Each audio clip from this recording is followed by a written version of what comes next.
오늘 마태가 전한 예수와의 복음 26번째 시간입니다, 여러분. 이번 주도 어려운 주제인 것 같아요. 이게 브릿하다샤, 신약이잖아요. 근데 이 브릿하다샤는 사실 하나님 왕국의 청사진이에요. 예수와의 말씀뿐만 아니라 이제 그 사도 바울의 서신서뿐만 아니라 또한 요한일서, 요한이서, 요한계시록 이 모든 이야기들 안에서 우리가 살고 있는 지금 서 있는 이 시점에서 우리가 이 말씀을 어떻게 킹덤의 관점으로 풀어내고 어떻게 킹덤의 관점으로 읽느냐, 이제 이것이 중요하다는 거예요. 복음은 너무너무 많이 편만하게 선포됐어요. 일반적으로 교회에서 선포하는 복음에 대해서 길 가는 어린아이들도 이제 알 정도로 복음이 선포됐어요. 그런데 제가 늘 말씀드리지만 그 복음은 부족한 복음이다. 그렇다면 이제 하나님이 원하시는 완성된 복음이 분명히 있다라는 거죠. 근데 그 완성된 복음이 우리 안에 풀어지기 위해서는 우리가 우리의 구원자 되신 예수와 하마시아를 통해서 바로 이스라엘 연방 왕국 안으로 들어가야 된다라는 거예요. 우리는 유나이티드 스테이츠라는 말을 이해할 수 있어요. 왜냐하면 실제로 미국이 유나이티드 스테이츠죠. 즉 여러 개의 연방이 하나의 국가를 이루는 거예요. 바로 이스라엘 연방 왕국이라는 말이 그 말이에요. 이스라엘이 그 중심에 있고 그 이스라엘을 중심으로 예수와를 통해서 이제 콜 이스라엘, 그 하나된 이스라엘이 연방 왕국의 개념으로 있다라는 거죠. 그렇다면 우리가 그 연방 왕국으로 들어갔을 때 우리에게 주어지는 혜택이 뭐냐?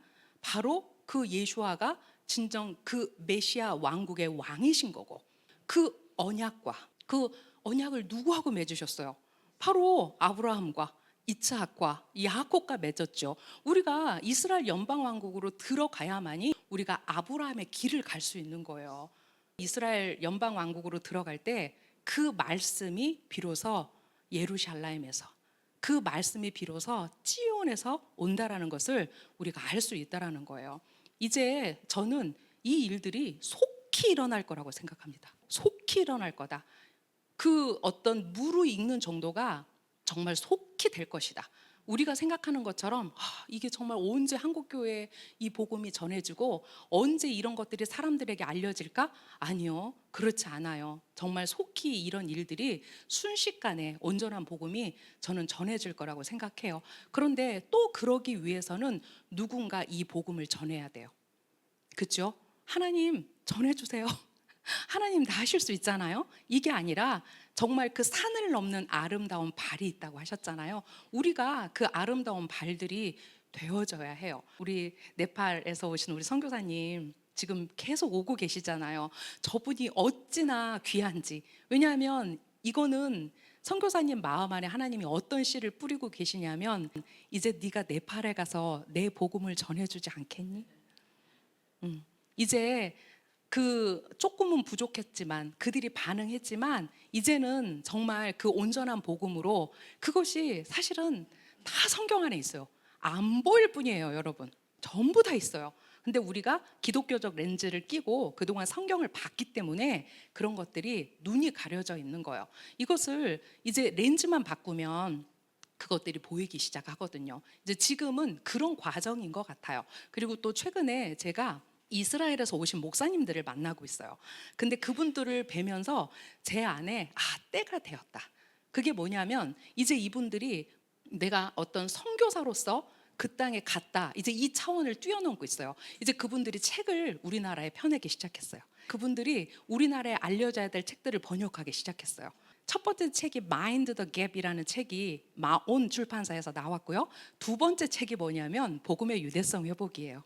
제가 이미 7년 전에 번역해서 제가 계속해서 가르치고 있는 그 책을 저는 메시아니아 출판사에 의뢰를 했지만 그때는 때가 아니었기 때문에 사실 거절당했어요. 그리고 이거를 여러 방편으로 내고 싶었으나 내지 못했어요. 그래서 저는 이 책이 너무 귀하고 이것을 저만 보기 아까웠기 때문에 제가 이걸 출판을 해가지고 많은 사람들에게 나눠줬죠. 근데 이 책도 제가 이제 강의를 하면서 느낀 거지만 우리가 워낙 오랫동안 기독교적 베이스 안에 있기 때문에 스턴이 무슨 말을 하려고 하는지 잘 이해하지 못해요. 그래서 이제 저는 그거를 풀어주는 역할을 그동안 했거든요, 사실은. 근데 이번에 이제 또 책이 그렇게 나오니까 저도 적극적으로 홍보를 할 거고, 또 이제 목사님이 이제 이스라엘에 계실 때 좋은 책들을 발굴해 달라고 제가 부탁할 거예요. 그래서 이제 우리나라에 이런 책들이 알려지면 사람들이 자연스럽게 어디서부터 시작해야 될지, 어떤 책을 읽어야 될지 할 때 제가 소개해 드릴 수 있죠. 아, 참 좋은 소식인 것 같아요. 참 기쁜 소식인 것 같아요. 이제 이런 일들이 이스라엘에서 선교사님들을 통해서 동시에 일어나고, 또 한국에서 제가 또 이런 것들을 알리고 우리가 협업하면 그 안에 또 얼마나 많은 시너지가 생기겠어요. 네, 너무 반갑지 않아요? 이 소식들이. 그래서 이번 주에 이제 마태복음 준비하면서 이제 점점 더 그 말씀이 무엇을 말하려고 하는지를 우리가 좀 깨달아 갔으면 좋겠다예요. 그냥 이제 뭐 말씀이 어떤 하나의 주제가 돼서 내가 하고 싶은 말을 하는 게 아니라, 정말 우리 대한민국 교회 강단들에서 말씀이 올바로 선포되는 그 일들이 속히 이루어지면 한순간에 바뀔 수 있도록 우리 한국교회는 준비돼 있어요. 그렇죠? 얼마나 이 짧은 역사 속에 지금 이스라엘을 위해서 얼마나 큰 일을 합니까? 또 이스라엘과 함께 서겠다고 일어서는 분들이 얼마나 많습니까? 한국처럼 단 한 번도 반유대주의의 그 역사를 경험하지 않았고, 한국만큼 또 유대인이 없는 곳도 없죠, 사실은. 그래서 이제 우리가 더욱더 접점이 생길 일들이 저는 많이 있을 거라고 생각합니다. 오늘 주제는요, 세 개예요. 대접을 받고자 하는 대로 대접하라, 47번째 주제고요. 48번째 주제, 좁은 문으로 들어가라. 49번째 주제는 거짓 예언자를 조심하라입니다. 대접을 받고자 하는 대로 대접하라, 이 말씀은 마태복음 7장 12절 말씀입니다. 우리가 너무나 잘 알고 있는 황금률이라고 말하는 그 말씀이죠. 다른 사람이 너희를 대접하기를 바라는 것처럼 항상 다른 사람을 대접하여라. 이것은 토라와 예언서의 가르침을 요약한 것이다. 7장 11절까지의 내용이 끝났고 13절부터는 윤리적인 교훈, 그 사이를 잇는 아주 중요한 말씀이 바로 이 7장 12절 말씀인데요. 이것을 헬라어 직역으로 보면 이 말이에요. 그러므로 무엇이든지 사람들이 너희에게 해주기를 너희가 바라는 대로 너희도 그들에게 행하여라. 참으로 이것이 토라고 예언서다. 앞에 말하고 비교하면 분명히 다른 걸 알 수 있죠. 뭘 알 수 있냐면 바로 마지막 구절에 토라와 예언서의 가르침을 요약한 것이다 라는 약간의 의역이에요. 근데 이거를 제가 헬라어로 찾아봤어요. 히브리어로 전부 다 찾아보니까 여기에 있는 헬라어 직역성경의 버전이 정확하게 헬라어와 히브리어를 번역하고 있었어요. 이것이 토라고 예언서다. 마태복음 5장 17절에서 내가 토라나 예언서들을 없애려고 왔다고 생각하지 말라. 내가 폐지하러 온 것이 아니라 완전하게 하려고 왔다라는 말씀이 있죠.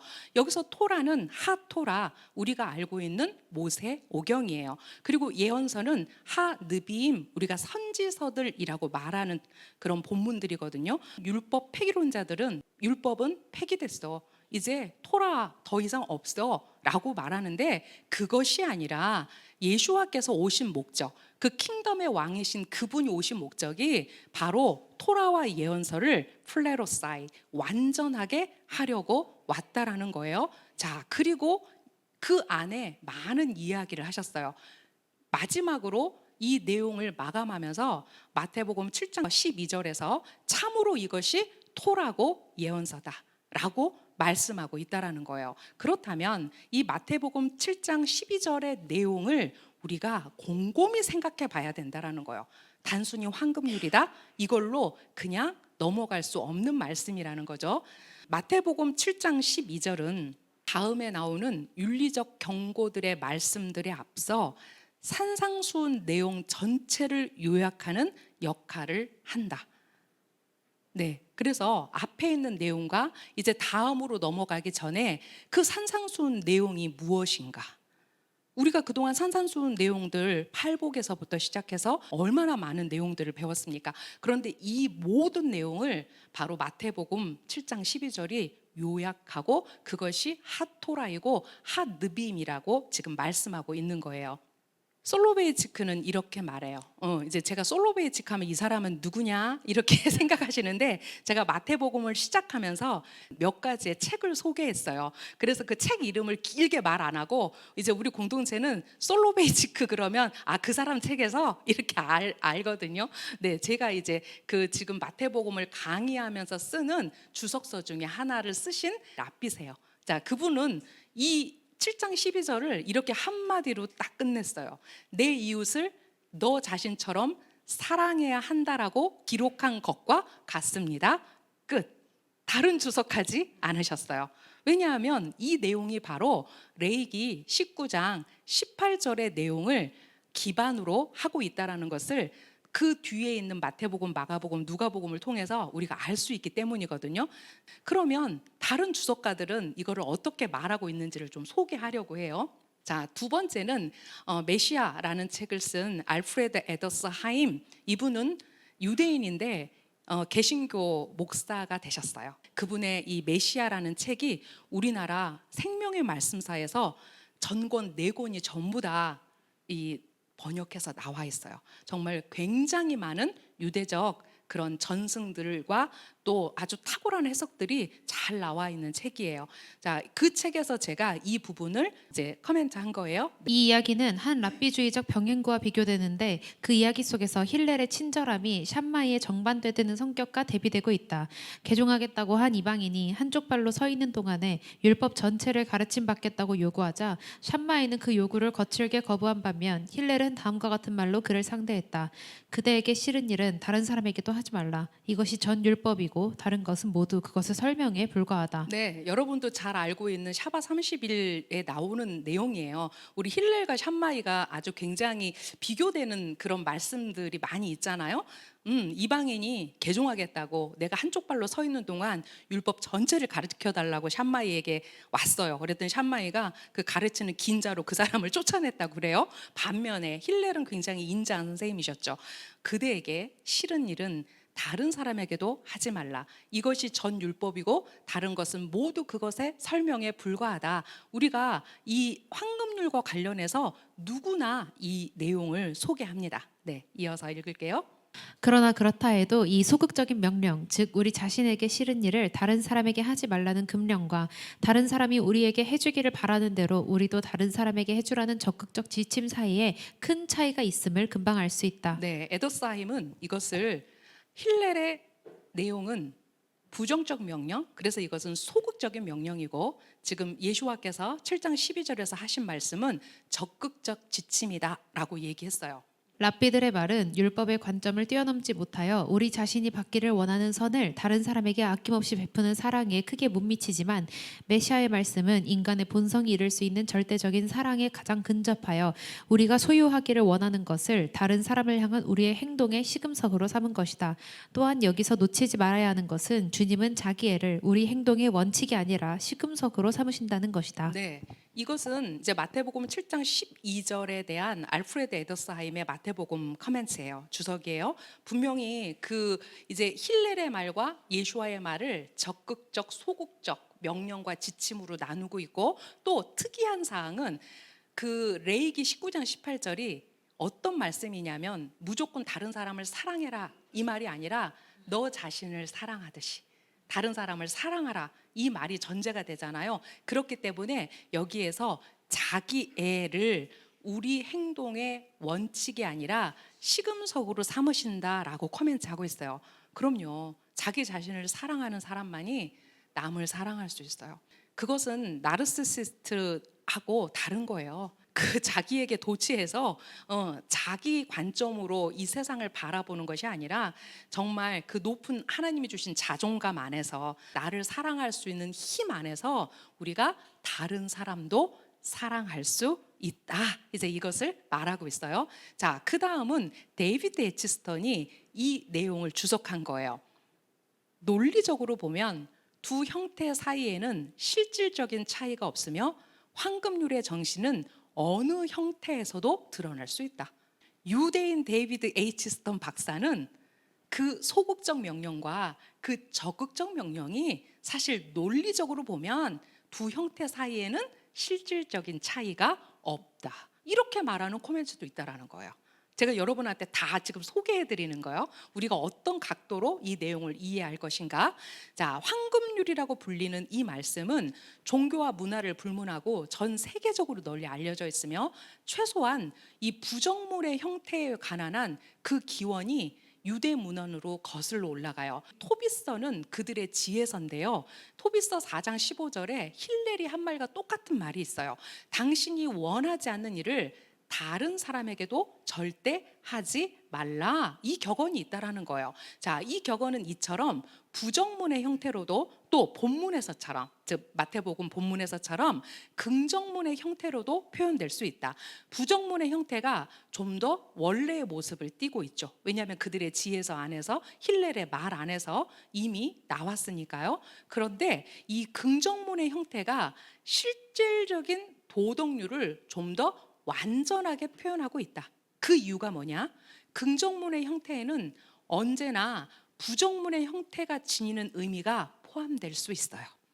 그렇죠? 부등호가 긍정문 쪽으로 갈 수 있다라는 거예요. 그런데 부정문의 형태에 반드시 긍정문 형태의 의미가 포함되는 것이 아니기 때문이다. 이런 다양한 코멘트들을 보면서 유대인들의 사고가 이렇게 플렉서블하구나, 굉장히 유연하구나. 그런데 그 두 가지가 결국은 지향하는 바는 한 가지라는 거예요. 그게 어디에서 기인됐다? 바로 레위기 19장 18절에서 기인됐다라는 거예요. 우리가 그 원리 안에서 시작한다면 그것을 이해할 수 있다라는 거죠. 자, 그러므로 무엇이든지 사람들이 너희에게 해주기를 너희가 바라는 대로 너희도 그들에게 행하여라. 참으로 이것이 토라고 예언서다. 자, 이 말씀은 레위기 19장 18절 내 이웃을 너 자신처럼 사랑해야 한다. 이 말씀을 베이스로 말씀하고 있는 거다.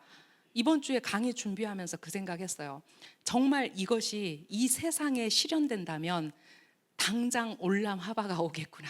정말 하나님의 세계가, 하나님의 나라가 이 땅에 당장 오겠구나. 예수와께서 당장이라도 오시겠구나. 그런 생각을 참 많이 하면서 제가 이 말씀을 준비했어요. 자, 마가복음 12장 28절 34절이 이제 이 말씀을 이해할 수 있는 본문인데요. 마태, 마가, 누가에 모두 다 있는 말씀이에요. 근데 마가복음이 우리가 이해할 수 있게 실어서 제가 마가복음 말씀을 선택했어요. 토라 교사 중 하나가 와서 그들이 논쟁하는 것을 들었습니다. 그는 예수와께서 그들에게 대답을 잘하신 것을 보고 그분께 물었습니다. 미tz바 중에 가장 중요한 것이 무엇입니까? 예수와께서 대답하셨습니다. 가장 중요한 것은 이것이다. 쉐마 이스라엘 아도나이 엘로히누 아도나이 에하드. 그리고 너는 마음을 다하고 혼을 다하고 지식과 힘을 다하여 아도나이를 사랑해야 한다. 둘째는 이것이다. 너는 내 이웃을 내 자신처럼 사랑해야 한다. 이것들보다 더 위대한 미tz바는 없다. 토라 교사가 그분께 말했습니다. 랍비여, 옳은 말씀입니다. 하나님은 한 분이시고 그분 외에 다른 이가 없다고 하신 것은 당신이 진리를 말씀하시는 것입니다. 그리고 마음을 다하고 지식을 다하고 힘을 다해 그분을 사랑하는 것과 자기 이웃을 자신처럼 사랑하는 것은 모든 번제와 희생 제물보다 더 중요합니다. 예수와께서 그가 현명하게 대답하는 것을 보시고 그에게 말씀하셨습니다. 너는 하나님의 왕국에서 멀지 않다. 그렇죠? 네, 그 예수와의 말씀이에요. 그 현명한 토라 교사가 가장 중요한 그 계명을 물었을 때 쉐마 이스라엘, 너희는 마음을 다하고 힘을 다하고 너의 뜻을 다해서 이스라엘 하나님을 사랑해야 된다. 이 말씀이 첫째 계명이고 또 두 번째 계명을 말씀하셨는데 너는 내 이웃을 내 자신처럼 사랑해야 한다. 이것들보다 더 위대한 계명은 없다라는 말에 그 토라 교사의 대답을 들으시고 이렇게 말씀하세요. 너는 하나님의 왕국에서 멀지 않다. 그렇죠. 우리가 만약에 이 두 계명을 이 말씀의 어떤 충성을 통해서 지켜낼 수 있다면 이것이 정말 하나님의 왕국을 당장이라도 이 땅에 올 수 있게 하는 그 계명이 되겠구나. 우리는 오늘 그 토라 포션 시간에 그 사랑에 대해서 우리가 배웠잖아요.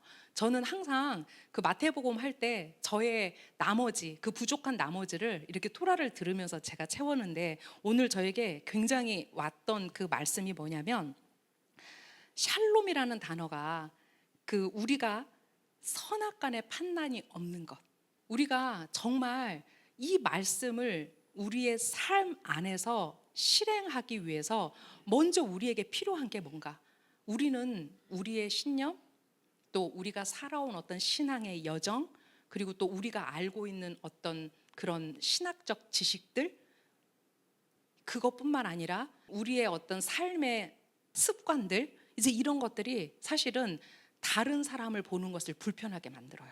그리고 그것을 제가 늘 말씀드리지만 다르다라고 표현하지 않아요. 뭐라고 표현한다고요? 저 사람은 틀렸어.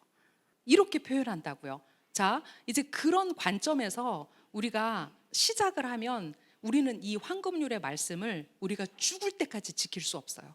이제 우리 안에 그 선악간의 판단을 얼마만큼 내려놓을 수 있는지, 그리고 그것이 토라의 빛이 우리에게 어떻게 조명을 해주냐에 따라서 우리가 그것을 실제로 실천할 수 있다는 거예요. 여러분, 제가 아까 말씀드렸어요. 서두에 브리타다샤 신약 성경은 하나님의 킹덤의 청사진이다. 그렇다면 우리가 성경 안에서 실제로 바울 서신의 대부분, 여러분, 바울 서신의 3분의 한 2 정도가 바울의 사역과 그런 바울의 실제적인 메시아닉 공동체 안에서의 기둥들을 세워나가는 것이라면 나머지 3분의 1은 전부 다 실제적인 삶을 말씀하고 있어요. 이제 근데 우리는 그 부분까지 가지 않아요. 우리가 에베소서를 읽을 때도 끝까지 읽지 않아요. 이제 3장 정도 읽으면 그래, 바울이 말하는 거 나 다 알았어, 이렇게 해버리거든요. 근데 실제로 바울이 말하고자 하는 것은 우리가 이 킹덤을 어떻게 살아내야 되는지에 대한 이야기거든요. 그래서 저는 여러분에게 오늘 이제 우리가 이 배웠던 토라 포션의 말씀을 우리 가슴에 새기고 실제로 하나님, 제가 이렇게 당신이 가르쳐 주신 대로 살 수 있도록 저를 인도해 주십시오. 왜냐하면 그렇게 살겠다라고 우리가 손을 들 수 있어야 된다라는 거예요. 이제 아는 것이 중요하지 않아요. 아는 사람은 너무 많아요.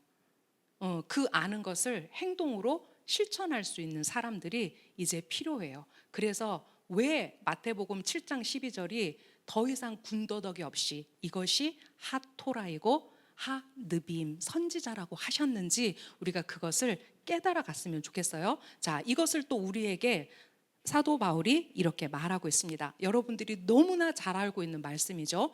자, 서로 사랑하는 것 외에는 아무에게도 빚을 지지 마십시오. 참으로 남을 사랑하는 자는 토라를 다 이루었습니다. 이는 너는 간음하지 말아야 한다. 너는 살인하지 말아야 한다. 너는 도둑질하지 말아야 한다. 너는 탐내지 말아야 한다. 우리가 알고 있는 10마디 말씀 10계명입니다. 자, 이것과 또 다른 계명들이 있지만 이 모든 계명을 아우르는 것이 바로 이 레위기 19장 18절 말씀인 내 이웃을 너 자신처럼 사랑하여라라는 이 한 말씀으로 요약될 수 있기 때문입니다. 바울은 그 예수와의 말씀을 좀 더 확장해서 우리에게 가르치고 있는 거죠. 자, 사랑은 이웃에게 악한 일을 하지 않습니다. 그러므로 사랑은 토라의 완성입니다.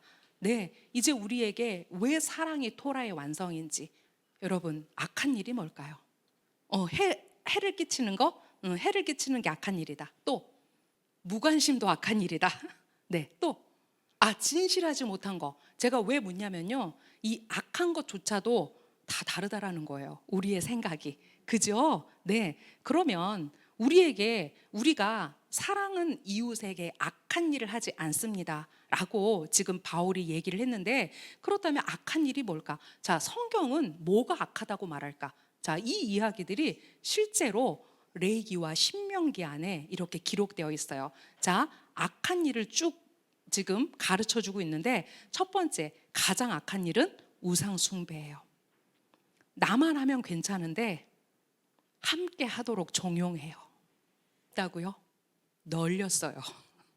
불의한 재판, 하나님이 가장 싫어하시는 거죠. 네, 치우친 저울, 하나님이 악하다고 하셨죠. 계명에 대한 불순종과 반역, 신명기 28장 15절에서 분명히 말씀하고 계세요. 우리가 그 mid지바에 대한 불순종, 그리고 그 반역은 악하다.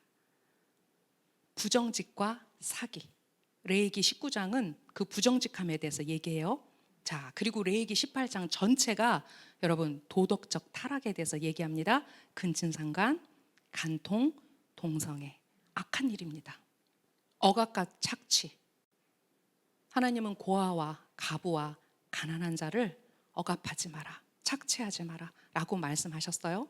자, 이것이 단순히 타나크 안에 있는 그냥 악함의 정의일까요? 아니요.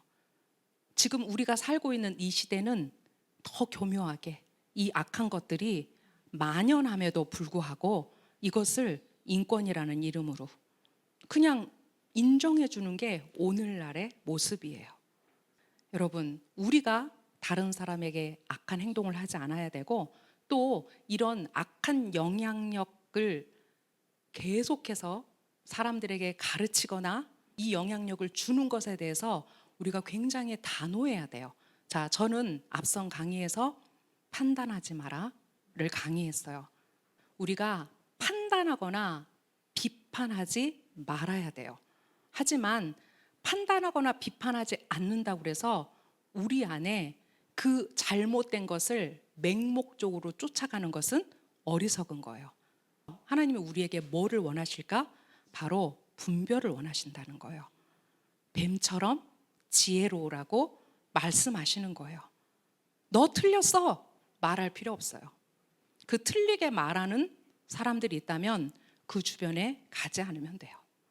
지금은 그 지적하는 것에 대해서 들을 만큼 사람들의 마음이 너그럽지 않아요. 하지만 그것에 대한 분별함을 저는 여러분이 항상 기도했으면 좋겠어요. 하나님, 제가 그 진리에서 벗어나지 않게 해주십시오. 그러한 것을 제가 분별해야 될 때 그 분별함이 저에게 지혜로 그 진리로 오게 해주십시오. 그렇다면 우리가 예를 들어서 다른 복음을 전하고 있다고 상상해 봅시다. 우리 목사님은 참 좋으세요. 우리 교회 오세요. 예수 믿으세요. 구원 받으세요. 이건 부족한 복음이에요. 근데 이 부족한 복음이 계속해서 전해진다면 이거는 어느 순간에 토라에서 벗어난 복음이 돼요. 여러분, 토라의 뜻이 무엇인지 아시죠? 토라는 관역을 맞추는 거예요. 자, 우리가 굉장히 이 시대 가운데 분별함이 필요합니다. 여러분, 판단하지 맙시다.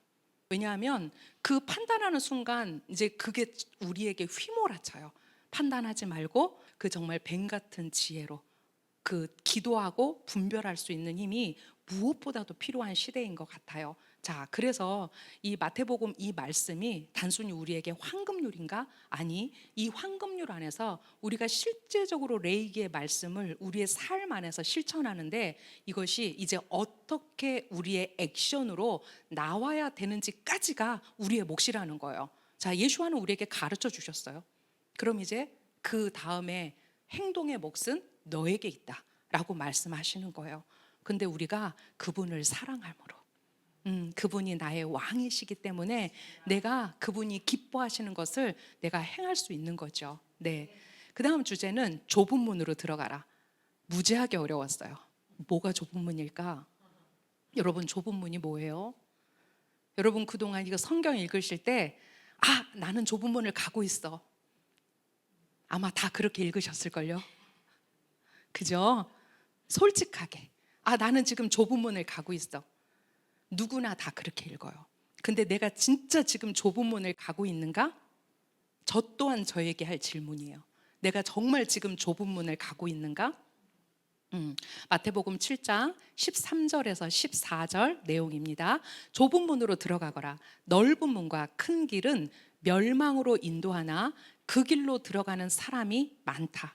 그러나 생명으로 인도하는 문은 좁고 그 길이 험하여 그것을 발견하는 자가 얼마 없다. 자, 이것을 이제 1세기로 가서 그 예수와께서 제자들에게 말씀하시는 그 한 모서리에 우리 각자가 서 있다고 생각해 봅시다. 자, 예수와께서 이렇게 말씀하셨을 때 이것은 시대적 반영이죠. 왜냐하면 왕이 오셨는데 메시아 왕국의 왕이 오셨는데 그분을 따랐던 제자는 고작 12명. 예수와는 고난받으시고 죽으시고 그리고 부활하셨죠. 그 고난 받기까지 그분이 당한 수치와 모욕. 그분이 걸어간 길이 좁은 길이겠죠. 그리고 많은 사람들은 우리가 좁은 길로 가고 있다고 생각해요. 우리도 마찬가지예요. 그런데 하나님 그 길이 정말 좁은 길입니까? 이제 우리를 계속해서 우리 자신에게 질문해야 돼요. 이것이 우리 어떤 개인적인 사사로운 어려움이나 그 고난이 아니라는 거예요. 이것은 내가 하나님의 킹덤을 차지할 거냐 말 거냐, 그 왕 되신 그분을 내가 왕으로 받아들일 거냐 안 받아들일 거냐의 문제예요. 사실은 누가복음 13장에서는 좀 더 우리에게 무거울 수밖에 없는 내용이에요. 어떤 사람이 그에게 말하였다. 주님, 구원받는 사람들이 적습니까? 이렇게 물어봤어요. 근데 거기에 대한 대답이세요. 그가 그들에게 대답하셨다. 좁은 문으로 들어가기를 힘써라. 왜냐하면 내가 너희에게 말한다. 많은 사람이 들어가려고 좁은 문을 찾으나 찾지 못할 것이기 때문이다. 그냥 가슴을 콩 내려앉게 하는 말씀이에요. 우리가 좋아하는 구원과 연결돼 있기 때문에 더 그래. 우린 기승전 구원이잖아. 구원 받았습니까? 우리는 진짜 기승전 구원이잖아. 그런데 그거를 질문했을 때 이 좁은 문에 대한 얘기를 하세요. 실제로 많은 사람이 좁은 문을 찾는답니다. 그런데 찾지 못할 거라고 말씀하셨어요. 누가? 킹덤의 왕이신 그분께서. 자, 넓은 문과 큰 길이 있어요. 멸망으로 인도하는 문이라고 합니다. 자, 좁은 문과 험한 길이 있어요. 생명으로 인도하는 문이라고 합니다. 자, 이것을 우리가 어떻게 볼 것인가? 이제 성경 안에서 그 대답들을 찾았으면 좋겠어요. 그 문은 크고 그 길이 넓다는 의미는 이 길이 쉽고 편하다는 거예요. 그렇죠? 넓은 길, 넓은 문, 큰 문. 그 문을 통과하여 그 길을 가는 데에는 아무런 조건도 어떠한 규율도 필요하지 않다. 반면에 그 문은 좁고 그 길이 험하다는 것은 그 길을 간다는 것이 얼마나 어렵고 괴로운 일인지를 나타낸다. 이 문구는 지금까지 전개된 윤리적인 가르침의 연속선상에서 믿는 자들이 가야 할 길이 얼마나 험난한지를 염두에 두고 있다. 자, 예수와께서 오셨을 때 이제 그분이 메시아이신 것을, 그분이 하나님의 킹덤의 왕이신 것을 베드로는 고백했어요. 주는 그리스도시요 살아계신 하나님의 아들이십니다. 네, 그렇게 메시아닉 무브먼트가 그 땅에서 일어났을 때 많은 사람들이 그 랍비의 이야기를 듣기 위해 모였죠. 하지만 그 메시아 왕국의 청사진은 그들에게 기쁘지 않았어요. 그들의 양심을 쳤어요. 그래서 그들은 와, 저가 뛰어난 랍비보다 더 우리에게 많은 하나님의 왕국의 이야기를 한다라고 생각했지만 실제로 그들이 그 말씀을 제대로 이해하지 못해서 다 돌아갔어요. 그렇죠? 자, 그렇다면 우리가 그 이스라엘에서 그 1세기 당시에 살았던 한번 유대인들의 입장에 대봅시다. 자, 그들이 살았던 어떤 모든 그 틀, 어떤 유다이즘의 틀 안에서 그 메시아닉으로 넘어와서 이제 그 한 분 되신 예수와를 그들의 메시아로 인정했을 때 얼마나 박해가 심했는지 그 이야기가 어디에 있죠? 사도행전에 있죠. 그거 앞장섰던 사람이 누구죠? 사도 바울이죠. 네, 사도 바울이 혈안이 되어서 사내들인에 가서 잡아올 사람들의 명단을 가지고 곳곳을 찾아다니면서 그 예수와를 메시아로 믿는 사람들을 잡아들였어요. 그리고 그들을 감옥에 가뒀어요.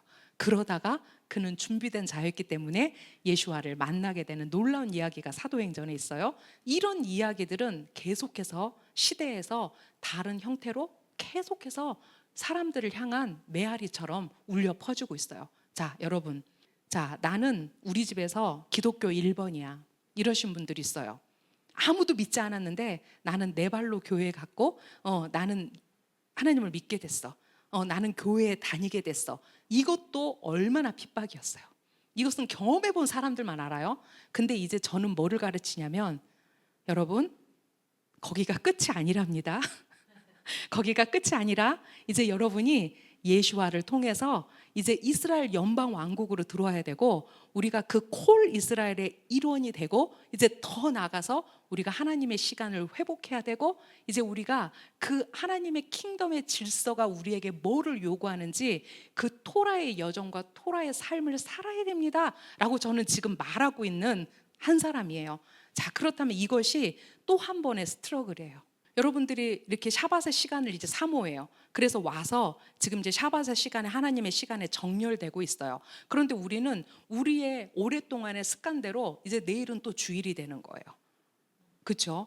자, 이런 어떤 질서들을 우리가 잡아갈 때까지 이 질서 잡는 이것조차도 때로는 내 안에 스트러글이고, 그것이 내 안에 고통이 되고 고난이 될 수 있어요. 하지만 그 모든 것들을 우리에게 예수와께서 하도록 도우실 거예요, 여러분. 그래서 저는 계속적인 우리의 결단이 필요하다.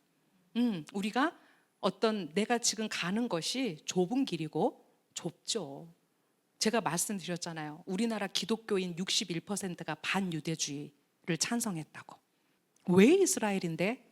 왜 이스라엘과 함께 가야 되는데? 도대체 성경에 이스라엘 얘기가 어디에 있어? 심지어는 그렇게까지 묻죠. 그렇죠? 그렇게 나에게 질문하는 사람들에게 내가 어떻게 대답할 것인가? 이제 여러분들에게 그게 뭐가 될 수 있다고요? 고난이 될 수 있다고요. 그래서 우리가 그것이 설령 고난일지라도, 왜? 사람들한테 타박당하죠. 넌 도대체 왜 성경에도 없는 얘기를 하는 거야? 이게 우리가 화나는 거야. 사실은 성경에 다 있는데 성경을 제대로 읽지 않았기 때문에 그런 이야기가 있는 거를 모른다는 거죠. 하지만 우리가 그 길을 가야 돼요. 여러분, 어쩌면 이것이 우리에게 좁은 길이 될 수 있어요. 이것은 추상적이지 않아요. 실제로 우리가 날마다 그 토라의 빛 안에서, 토라의 조명 안에서 내가 어떤 문으로 들어가야 될지를 날마다 고민하고 날마다 선택해야 돼요. 그러지 않을까요? 아, 나는 좁은 문, 아, 나는 좁은 길, 그 험난한 길을 지금 가고 있는 게 맞아. 어쩔 거야. 뭐라고 말씀하셨다고요? 사람들이 그 좁은 문을 찾으나 찾는 자가 많지 않다라고 하셨어요. 자, 마태복음 10장 16절에서 17절, 그 고난에 대해서 성경은 쓰고 있어요. 보라, 내가 너희를 보내는 것이, 이제 예수와께서 각각 제자들을 파송하시면서 이렇게 말씀하시죠. 마치 양을 이리들 가운데로 보내는 것과 같다. 그러므로 뱀처럼 지혜롭고 비둘기처럼 순결하여라. 사람들을 조심하여라. 그들이 너희를 사내들인에 넘겨줄 것이고 또 그들의 회당에서 너희를 책짓질할 것이다. 하나님의 역사는 회전하는 나선형의 역사 안에서 우리가 과연 이제 그 이스라엘 편에 서서 우리가 영원히 이스라엘은 살아있다, 암 이스라엘 하이를 외치며 가는 우리의 여정 가운데 이제 우리를 향해 누가 그 반역의 깃발을 들지 몰라요. 하지만 우리가 가는 길이 분명하고 그것이 하나님께로부터 왔다면 우리는 그 길이 험난해도, 왜? 이미 말씀에서 말씀하셨으니까, 그죠? 담대함이 필요한 거예요. 바울도 똑같이 얘기했어요. 자, 바울이 여러 지역에 다니면서 제자들을 세웠죠. 자, 그들은 제자들을 견고히 세우고 그들이 믿음에 충실하도록 격려하며, 우리가 하나님의 왕국에 들어가려면 반드시 많은 고난을 겪어야 한다는 것을 상기시켰습니다. 그래서 예수와는 너희들이 팔복을 기억하라. 그 팔복의 말씀에 우리가 어떻게 이 어려움과 고난을 극복해야 될지, 누가 아슈레의 한 자들인지를, 행복한 자들인지를 우리에게 말씀해 주고 있다라는 거예요. 신명기 30장 15절에서 16절은 이렇게 말씀하고 있습니다. 보라, 내가 오늘 생명과 선, 죽음과 악을 내 앞에 주었으니 내가 오늘 내게 명령하는 것은 내 하나님 아도나이를 사랑하여 그의 길들로 가고 그의 명령들과 규례들과 법규들을 지키는 것이다. 그러면 너는 살고 많아지며 내가 차지하러 들어가는 그 땅에서 내 하나님 아도나이께서 내게 복 주실 것이다. 네, 우리가 오늘 대바림 이제 토라 포션을 시작했습니다. 그 모세를 통해서 이제 그 땅에 함께 들어가지 못하는 그 안타까움을 가지고 아비가 그 어린아이 자식을 가르치듯이, 이제 선생이 제자들을 가르치듯이 정말 조목 그들에게 가르치는 그 모세의 목소리 안에 이 이야기가 있습니다. 이것은 이제 단순히 그 가나안 땅에 들어가는 그 백성을 향한 그 모세의 목소리이기 이전에 우리가 이 시대를 살아가는 우리에게 하는 목소리라고 저는 생각합니다. 우리에게 하나님이 생명과 선 그리고 죽음과 악을 주셨습니다. 그런데 이것을 누가 선택할 거냐? 누가 선택한다고요? 우리 자신이 우리의 자유의지를 들여서 그 토라의 빛 아래서 우리가 무엇을 선택할 것인지는 누구의 몫이다? 우리의 몫이다, 여러분. 그런데 무작정 선택하라, 그게 아니라 뭐라고 말씀하고 계시냐면, 내게 명령하는 것은, 오늘 내게 명령하는 것은 내 하나님 아도나이를 사랑하여 그의 길들로 가고 그의 명령들과 규례들과 법규들을 지키는 것이다. 어떻게 지켜요? 알아야 지키죠. 배워야 지키죠. 그래서 우리가 말씀을 읽고 또 읽고 그 말씀의 진리 안에서 우리에게 그 말씀의 빛이 조명돼야 돼요. 여러분, 정직하세요? 하나님은 정직한 자를 기뻐하신다고 그랬어요. 그런데 내가 어떤 부정직한 결정을 해야 될 때 우리가 토라의 말씀을 기억하는 자는 그 토라의 관역에서 빗나가지 않아요. 1도만 빗나가 볼까? 2도만 빗나가 볼까? 어느새 그것이 10도가 되고 그것이 관역 바깥으로 떨어지는 화살이 돼요. 우리는 그 토라의 중심을 맞추는 자들. 그래서 그 토라를 내가 결정해야 될 때, 하나님, 제가 저의 자유의지를 들여서 그것을 선택할 수 있게 해주십시오. 많은 사람들이 그렇게 사는 듯 하나 그렇지 않아요. 적당히 타협하고요, 적당히 넘어가고요, 적당히 이 정도는 하나님이 봐주시겠지, 이것이 우리의 그런 타협이에요. 그런데 그렇지 않다고요. 좁은 문으로 가는 게 그렇게 쉽지 않다고요. 근데 그 좁은 문으로 가는 그것이 뭐냐면 우리가 하나님을 사랑하는 것. 어떻게 그 사랑하는 자의 마음을 내가 아는데 그 길에서 벗어나겠어요. 그리고 그분의 명령들과 규례들을 지키는 것. 그러면 우리에게 약속하셨어요. 너는 살고 많아지며. 1차적으로는 그 땅에 들어가는 그 백성들이지만 이제 이 규례 안에, 이 명령 안에 있는 자들에게 약속하시는 것은 아도나이 하나님께서 너희에게 복 주실 것이다.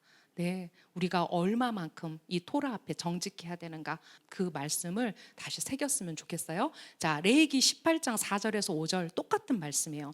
내 법규들을 너희는 행하며 내 규례들을 너희는 지켜 그것들 안에서 걸어가야 한다. 나는 너희 하나님 아도나이다. 그리고 너희는 사람이 마땅히 행하고 살아야 할 내 규례들과 법규들을 지켜야 한다. 나는 아도나이다. 여러분, 우리가 마태복음에서 예수와의 규례들을 배울 거예요. 예수와의 할라카들을 배울 거예요. 우리가 여기까지 지금 하나님 우리를 이끌고 오셨거든요. 우리가 하나님께 우리가 마땅히 당신의 규례들과 당신의 법규들을 지키겠습니다 라고 우리가 고백해야 될 것 같아요. 시편 119편 1절에서 9절을 좁은 문으로 들어가라, 이 내용의 마지막 말씀으로 읽겠습니다. 행복한 자들은 아도나이의 토라 안에서 걸어가는 그의 길이 완전한 자들이다. 행복한 자들은 그의 증거들을 지키는 자들이니 온 마음으로 그를 구한다. 더구나 그들은 불의를 행하지 않고 그의 길들 안에서 걸어간다. 당신은 당신의 법도들을 잘 지키라고 명령하셨습니다. 당신의 규례들을 지키기 위해 꼭 제 길이 확정되어야 합니다. 그때 당신의 모든 명령을 제가 볼 때 제가 부끄럽지 않을 것이고 당신의 의로운 법규들을 제가 배울 때 제가 정직한 마음으로 당신께 감사드릴 것입니다. 당신의 규례들을 제가 지키리니 저를 아주 버리지 마십시오. 행복한 자들은 아도나이의 토라 안에서 걸어가는 그 길이 완전한 자들이다. 자, 이 구절을 읽으면 여러분 바로 뭐가 오버랩 되세요? 바로 시편 1편이 바로 오버랩 되죠. 네, 행복한 자들은 그의 증거들을 지키는 자들이니 온 마음으로 그를 구한다. 더구나 그들은 불의를 행하지 않고 그의 길들 안에서 걸어간다. 자, 이들이 누구라고요? 좁은 길을 걸어가는 자들이에요. 우리가 이 시대 가운데 이제 선과 악을 구별할 수 없는 시대를 살고 있는 거 아세요? 선을 악이라고 하고 악을 선이라고 해도 거기에 대해서 우리가 말할 수 없어요. 여러분 가정 안에 동성애를 찬성하는 사람이 한 명만 있어도 분란이 일어나죠. 제가 미국에 갔을 때 깜짝 놀랐어요. 동성애가 어느 정도로 아무렇지도 않냐면 동성애는 나쁜 거야 이렇게 말할 수 없어. 왜냐하면 나랑 가장 친한 친구의 아빠 엄마가 게이야. 그러니까 이 아이는 그냥 입양돼 가지고 어쩌다 보니까 엄마도 남자고 아빠도 남자인 집에 와서 사는 거야. 그게 나랑 가장 친한 친구야. 그런데 그 친구한테 동성애 나빠! 어떻게 이렇게 얘기하냐고요. 이미 그게 문화가 돼버렸어. 이게 현실이었어요. 제가 가서 보니까 정말 깜짝 놀랐어요. 자, 그렇다면 우리가 그것을 나쁘다, 좋다 말하지 말고 판단하지 말고 우리가 분별하되 이것을 권면할 수 있다면, 이것을 고칠 수 있다면 우리가 무엇을 기준으로, 토라를 기준으로 우리가 이것을 그 사람에게 말할 수 있어야 된다는 거예요. 그것이 선이에요. 왜냐하면 우리는 아까 악한 것 중에 뭐가 있었어요? 근친상간, 간통, 동성애가 있었어요. 얼마나 이것이 이 포스트 모더니즘 안에서 우리를 혼란케 하는지, 얼마나 우리가 속고 있는 것들이 많은지. 근데 그 문화가 이미 교회 안에 너무 많이 들어와 있다라는 거예요. 우리는 정말 하나님의 규례들 안에서 이 고백처럼 그때 당신의 모든 명령을 제가 볼 때 제가 부끄럽지 않을 것이고 당신의 의로운 법규들을 제가 배울 때 제가 정직한 마음으로 당신께 감사드릴 것입니다. 시편의 기자 또한 이렇게 고백하죠. 당신의 규례들을 제가 지키리니 저를 아주 버리지 마십시오. 네, 이것이 우리의 고백이고 하나님 제가 그 좁은 길을 갈 수 있도록 그 좁은 길이 무엇인지 그 길을 계속해서 우리가 그 하나님의 예수와의 한락 안에서 걸을 수 있도록 우리를 지켜주십시오. 저를 버리지 마십시오. 이것이 이 시편 기자의 고백이 사실 우리의 고백입니다. 네, 마지막 49번째 주제는 거짓 예언자를 조심하라. 누가 거짓 예언자지? 누가 거짓 예언자일까? 내 주변에 거짓 예언자 있으신 분 손 들어 보실래요? 참 어려운 문제예요. 이 시대 가운데 거짓 예언자가 많아질 거라고 했고요. 거짓 예언자가 아니더라도 진짜 예언자가 없어요. 물론 퍼즐로 조각조각 어떤 예언의 영역 또한 저는 공유된다고 생각해요. 자, 오늘 우리가 이 거짓 예언자에 대해서 제가 여러분에게 계시록으로 설명할 거예요. 먼저 본문을 읽겠습니다. 마태복음은 7장 15절에서 20절 말씀이 바로 거짓 예언자에 대한 이야기입니다. 네, 읽어주세요. 거짓 예언자를 조심하여라. 그들은 양의 옷을 입고 너희에게 오지만 그 속은 굶주린 늑대들이다. 너희는 그들의 열매로 그들을 알아볼 것이다. 사람들이 가시나무 덤불에서 포도를 거두거나 엉겅퀴에서 무화과를 딸 수 있겠느냐?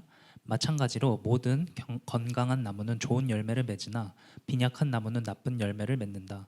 건강한 나무가 나쁜 열매를 맺을 수 없고 빈약한 나무는 좋은 열매를 맺을 수 없다. 좋은 열매를 맺지 못하는 나무는 모두 잘려 불에 던져진다.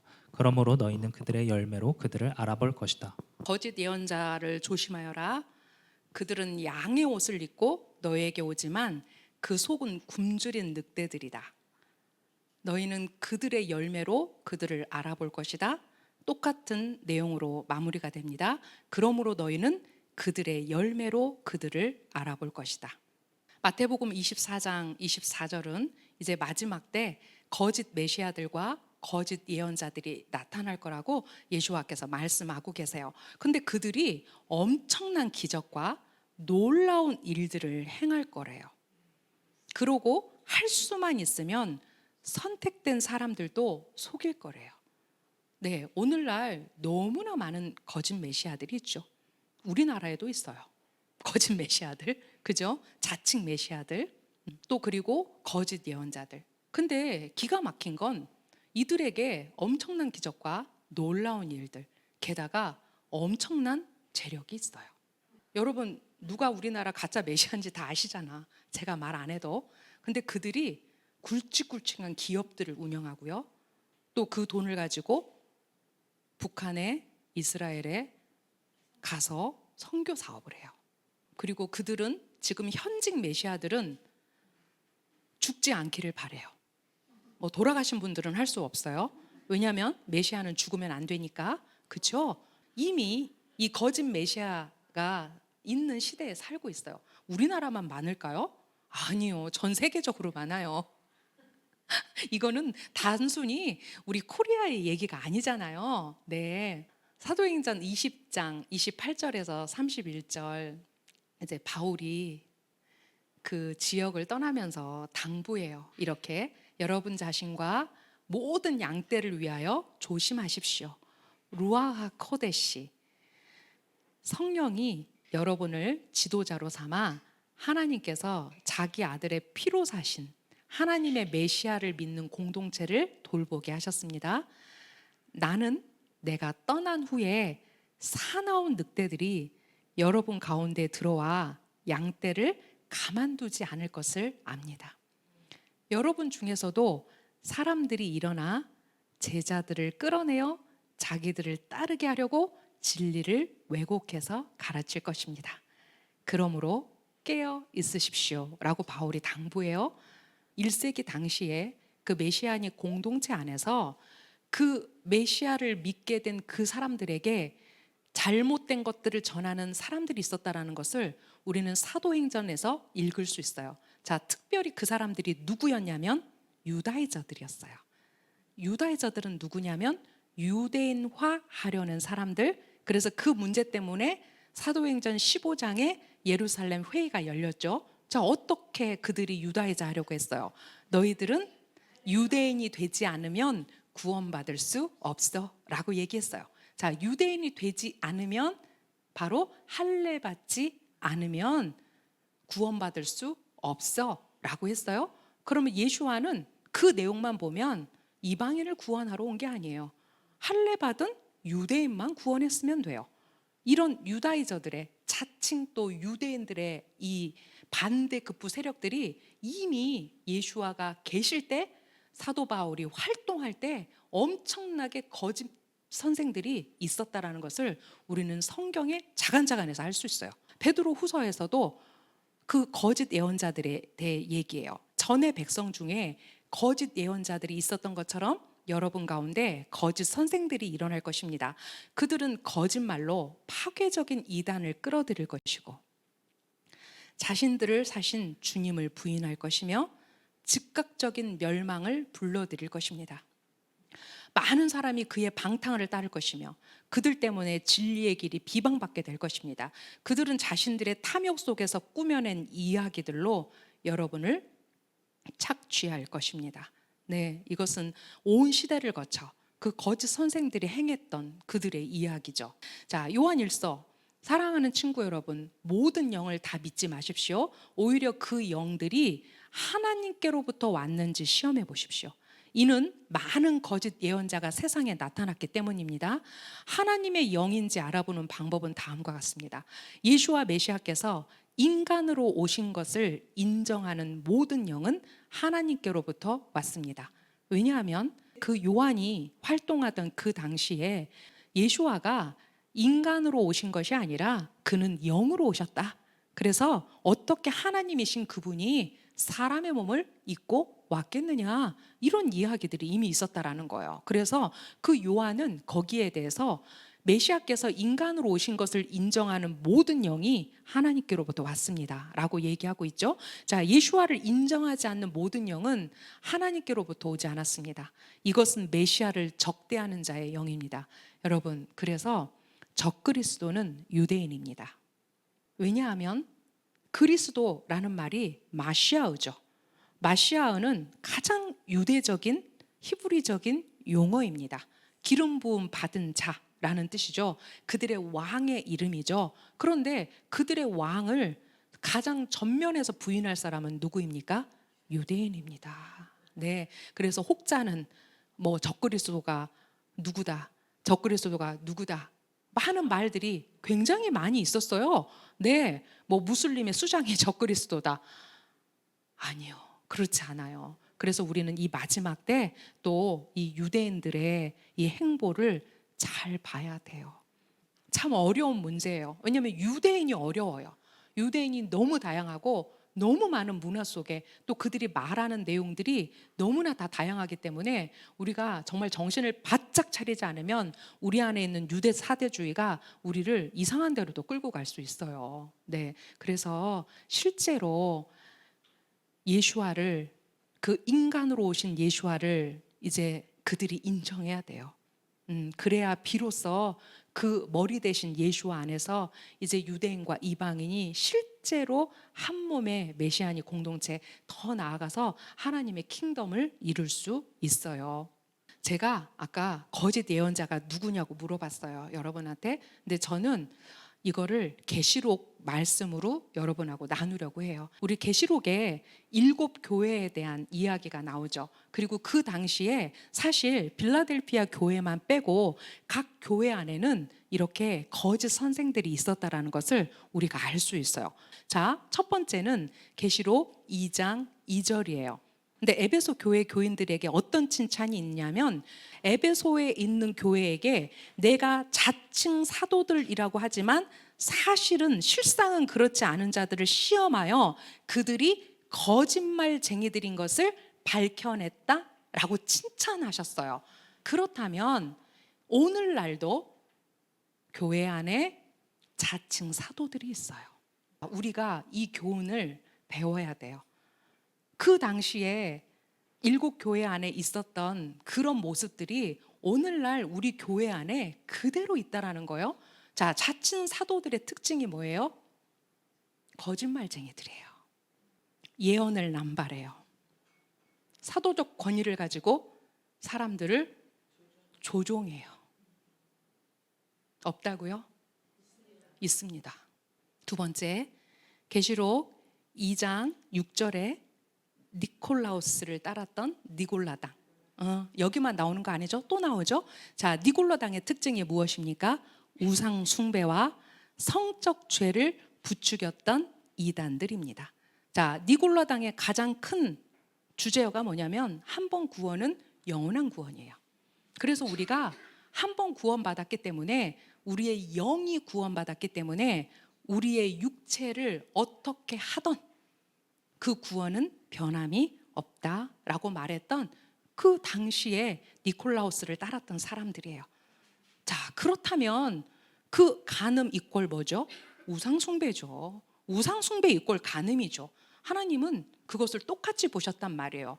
카나, 이스라엘의 하나님의 이름, 질투의 하나님, 그 나 이외에 다른 신을 섬기지 말라. 그들은 교묘하게 그런 우상 숭배들을 가져와서 사람들의 눈을 가리고 그들을 성적 죄에 몰아넣었다는 거예요. 단순히 이것이 어떤 음란과 실질적인 물리적인 성적 충동일 수도 있지만, 하나님이 아닌 것을 내 마음에 두고 내 눈이 거기에 가게 하는 것, 그것이 바로 니콜라당의 죄라는 거예요. 세 번째, 자칭 유대인. 자, 이 자칭 유대인에게는 뭐라고 명칭이 붙었냐면 대적자 사탄의 무리, 자칭 유대인들. 자, 제가 아까 유다이저라는 말을 했어요. 유대인화 하려는 사람들인데, 여러분, 유대인화 하려는 사람들에게는 두 부류가 있었어요. 실제적으로 유대인이면서 예수와를 메시아로 믿고 그 안으로 들어왔으나 그 유대적 전통 안에서 이방인들도 반드시 할례를 받아야 된다, 유대인 개종 절차를 통해서만 메시아닉 유대인 안으로 들어올 수 있다, 이렇게 말하는 사람들이 있었고요. 또 한 그룹은 뭐냐면 유대교 개종자들 중에, 자, 어렵게 할례하고 들어왔는데 어머, 쟤들은 할례 안 해도 된대. 약이 오르는 거지. 그리고 그들은 유대인들보다 더 율법을 지켰어요. 그러다 보니까 그들 중에 그 유다인들의 또 한 그룹인 그 사람들이 교회 안에 들어와서 메시아의 복음을 흐트려 놓고 본질이 아닌 것을 강조하면서 사람들을 현혹시켰어요. 자, 그들을 뭐라고 불렀어요? 자칭 유대인, 대적자 사탄의 무리라고 불렀어요. 지금 없다고요? 있어요. 우리나라는 열심히 특심인 나라잖아요. 너무 유대인이 되고 싶어요. 하나님이 유대인만 구원하시려고 했으면 예수아가 올 필요가 없었다. 유대인만의 콜 이스라엘을 구원하시려고 했으면 예수아는 오실 필요가 없었다. 우리는 유대인이 되지 않아도 이방인의 정체성 안에서 예수아를 통해서 하나님의 킹덤 안으로 단 누구와 함께? 이스라엘과 함께. 혼자 갈 수 없어.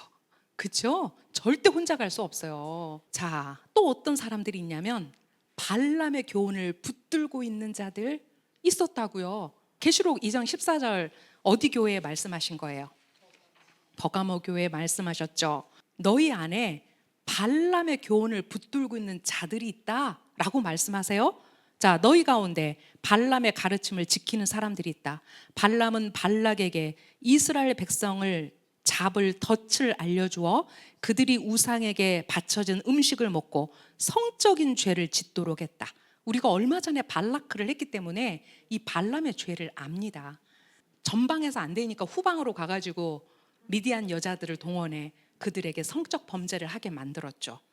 우리가 어떻게 이스라엘과 함께 가야 할지, 우리가 어떻게 이스라엘을 선대할지, 그들에게 우리는 우리의 열심으로 그들을 발람의 교훈을 붙들게 만드는, 그들이 성적인 죄를 짓게 만드는, 배교하게 만드는 역할을 하고 있는 기독교인들이 있어요. 너무 잘못된 건데 사람들한테 선으로 포장되어 있어요. 왜냐하면 선교라는 명목으로 들어와서 복음을 전한다? 명목? 이런 명목으로 지금 이스라엘 안에서 그런 것들이 이루어지고 있어요, 여러분. 자칭 예언자, 그 이제벨 여자 역시 성적인 죄와 우상 숭배예요. 여러분, 이제벨이 누군지 아시죠? 누구랑 맞짱을 떴어요? 엘리야하고 맞짱 뜬 여자예요. 다 죽여버려. 엘리야가 이제벨이 무서워가지고 호렙으로 도망가잖아요. 그렇죠? 하지만 그녀의 끝은 개가 핥았어요. 그 이제벨 여자, 자, 계시록 2장 20절, 너는 그 이제벨 여자를 계속 용납하고 있다. 그 여자는 자칭 예언자라고 주장하며 내 종들을 가르치고 속여 성적인 죄를 짓게 하며 우상들에게 바쳤던 음식을 먹게 하고 있다. 없을까요? 있다고요. 게다가 그녀들이 뭐를 한다고요? 자칭 예언자이기 때문에 내 종들을 가르치고 속여 성적인 죄를 짓게 한다고요.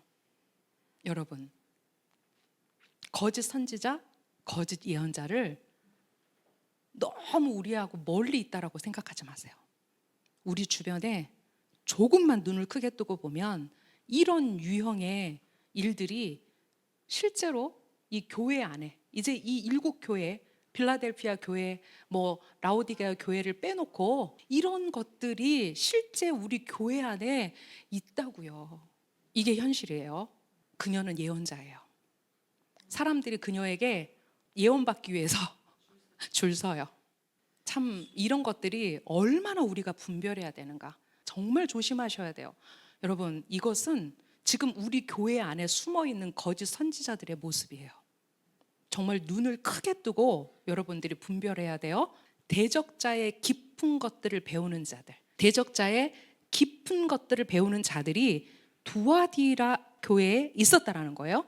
이것이 뭐냐면 데이비드 에치스턴의 커멘트를 제가 실은 거예요. 여기다는, 자, 이들은 다양한 영주주의 철학들을 사람들의 교만한 마음을 자극하면서 평범한 사람이 갖지 못하는 깊은 영적 지식을 주겠다고 약속한다. 많은 현대 이단과 운동도 똑같이 공허한 그런 약속을 한다.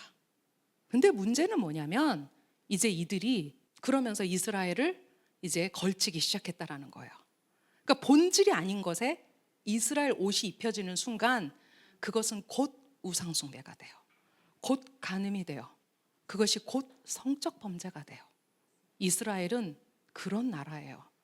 토라가 양면의 칼날이 되어서 우리를 생명나무로 살리기도 하고 우리의 목을 자르기도 하는 것처럼 이스라엘은 무브먼트로 잡거나 이스라엘을 통해서 내가 뭔가를 내 사역을 확장하려고 하거나 그러면 그 이스라엘은 나에게 독거미가 됩니다. 그 대적자의 깊은 것들은 우리를 현혹합니다. 하나님의 킹덤의 목적이 아니에요. 목사님 그러잖아. 그런 사람 많지 그러잖아. 실제로 많아요. 여러분, 거짓 선지자가 우리에게 멀리 있다고요? 하나님의 시간을 왜 지켜? 왜 샤밧을 지켜야 되는데? 샤밧 안 지켜도 우리 구원받을 수 있어. 우리가 구원이 중요한 게 아니에요. 하나님의 킹덤을 우리가 이 땅에 어떻게 오게 할 것인가? 우리가 그 시간에 정렬되는 거예요. 어떻게 왕이 오시는 시간을 모르는데 신부가 단장할 수 있나요? 지혜로운 다섯 처녀 얘기가 그 얘기라고요. 왕의 시간을 아는 사람만이 왕을 웰컴할 수 있어요. 네, 그렇다고 샤밧이 우리의 맹목적인 우상이냐? 아니요. 이것은 그 킹덤을 향한 우리의 정렬입니다, 여러분. 예수와께서 그 땅에 오실 것이고 예수와께서 그 땅의 왕이 되실 것이고 이제 예수와는 그 땅에 당신의 백성을 소집하실 거예요. 그것이 우리가 바라보는 이제 이 여정 속에서 하나님께 올려드리는 킹덤의 여정이에요. 거짓 선지자들 넘쳐납니다. 자, 어떻게 하라고 하셨어요?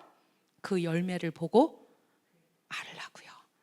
자, 디모데후서 4장 3절에서 4절, 사람들이 올바른 가르침을 참지 못할 때가 오고 있습니다. 그들의 정욕을 만족시키고 무엇이든지 그들의 귀가 듣고 싶어하는 것을 말해주는 선생들 주변으로 모여들 때가 오고 있습니다. 그렇습니다.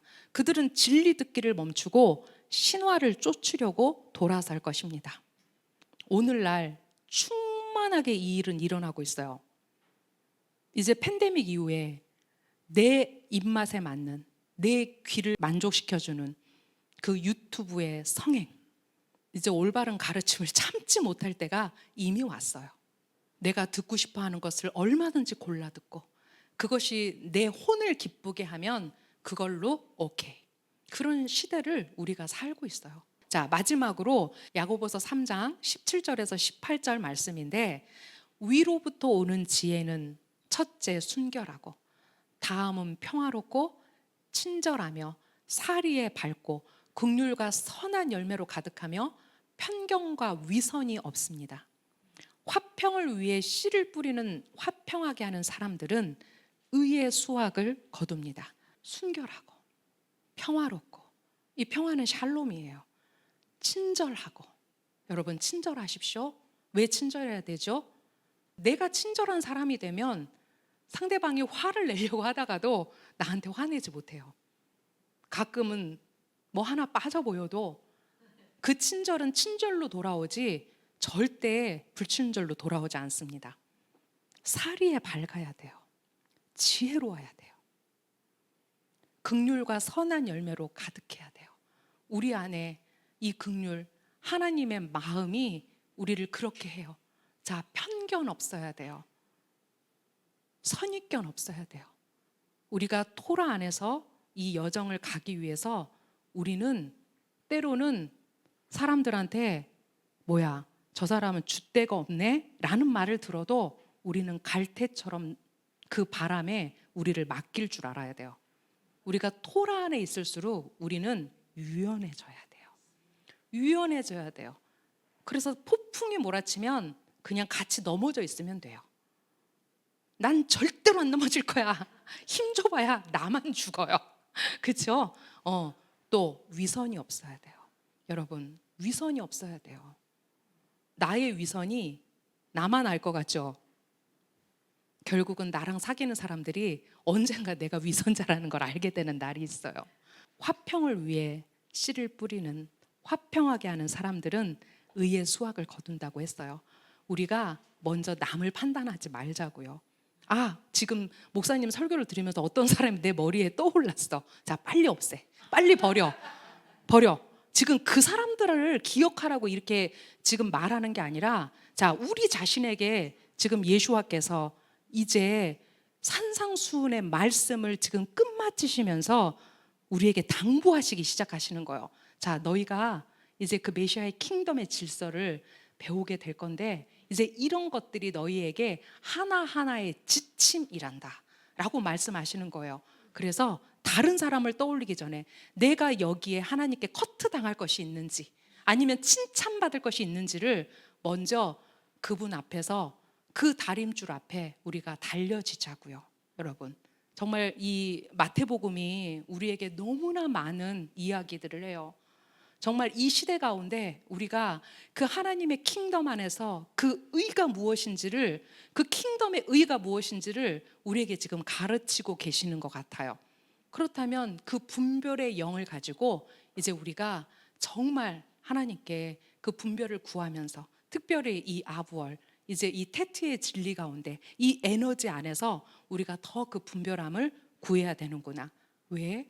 그 다음에 무슨 얘기 나오는지 아시죠? 주여 주여 하는 자마다. 이제 그 얘기가 바로 연결돼 나와요.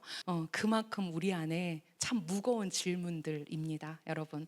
네, 오늘 제가 여러분에게 이렇게 말씀을 전했고, 이제 여러분은 이 말씀을 새기고 또 새기면서 이제 이것을 먼저는 내 것으로, 그리고 이것을 나의 분별로 여러분들이 사용해 주세요.